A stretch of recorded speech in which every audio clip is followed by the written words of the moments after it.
Welcome to Chris Parkin Shooting Sports. I've been sent some scopes and rifles by Sportsman Gun Centre, and they've also sent me some Wheeler scope mounts as well. Now these are scope mounts I've not used before, but these are available in 1-inch, 30mm or 34mm tube size, and I've got 30mm in low, medium and high as well to set with some other rifles. But initially I've been using these 34mm set on a CZ600 MDT with a 34mm tube Night Force Attack R scope. Now the interesting thing about these scopes is they come with, there's a mounting base there as you can see, but actually in detail this is a 45-degree clamshell that goes on the top, and that's what you can use to set your scope in position and torque all the screws down. There are 6 screws on it, these are all T15 torques, and they come with a recommended torque setting on the box which I'll cover in a moment. Now when you're setting this up, it's easy to do, very simple to use, and there's a 1/2-inch nut on the bottom here to make sure that's locked onto your Picatinny rail first. But the most important factor about these mounts that you don't see on many mounts is it's got a little folding bubble level there to make sure you're not canting your scope in use. Now that is also adjustable, so there are 4 screws on here and we can slacken and adjust those exactly to change the angle precisely of the bubble level on the side of the mount. So you effectively have got an assembly like this and you can move it up and down till it's absolutely perfect.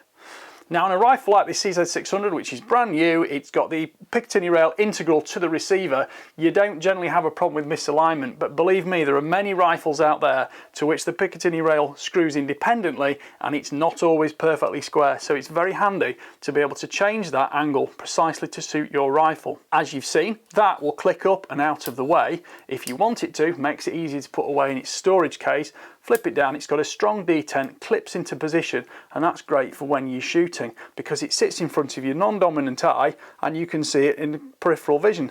If you were left-handed, for example, you'd be using your left eye behind the scope, and there it is to your right non-dominant eye. So you can use it in complete conjunction with your normal aiming solution. It's worth noting that depending on your eyesight and preferences, as well as the left or right side, you can have the bubble level on the rear or the front scope ring. Now these are available in 1-inch, 30mm and 34mm with low, medium and high height, so you can get it to suit exactly what you need for your rifle. These 34mm are perfect on here. I'll be using the 30mm rings on a separate video to set up another scope on another rifle, and you can follow that as we go, and I'll tag that video onto here as well. Retail price on these is $72.99. Now the rings are actually supplied with 2 Torx keys, the T15 for the top bolts here, and there's also a smaller Torx for the little side lateral bolts to set up the bubble. You don't get a 1/2-inch spanner with them to tighten the bases, but the bases you will use any 1/2-inch spanner or a 1/2-inch socket.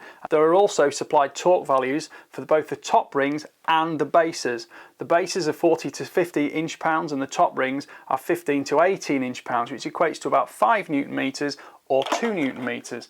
I actually have 2 independent torque wrenches set up permanently. This one with the T15 Torx is at 2 Newton-meters and this one, funny enough, is at 5. So I can use that to take my scopes on and off, and I can rely on exact return to zero because I'm using a torque wrench that never gets altered and just clips into position.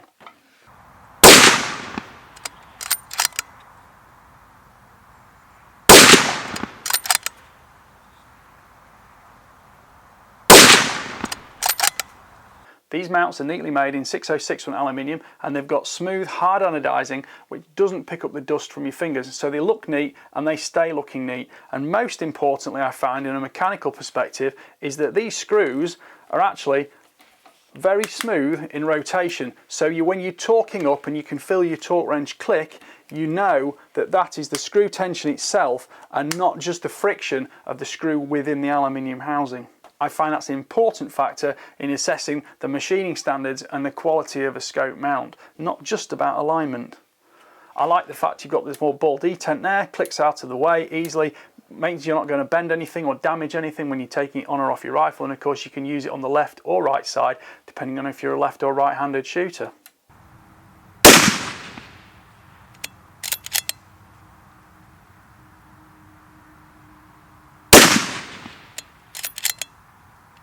This 34mm tube setup is on a 308 rifle. It's got a muzzle brake on it, so it's not got too much recoil, but I've had no problem with the scope moving or anything shifting on the base, and I'm completely happy to use and recommend these scope mounts. They are problem free and I think very good value for money at $72.99.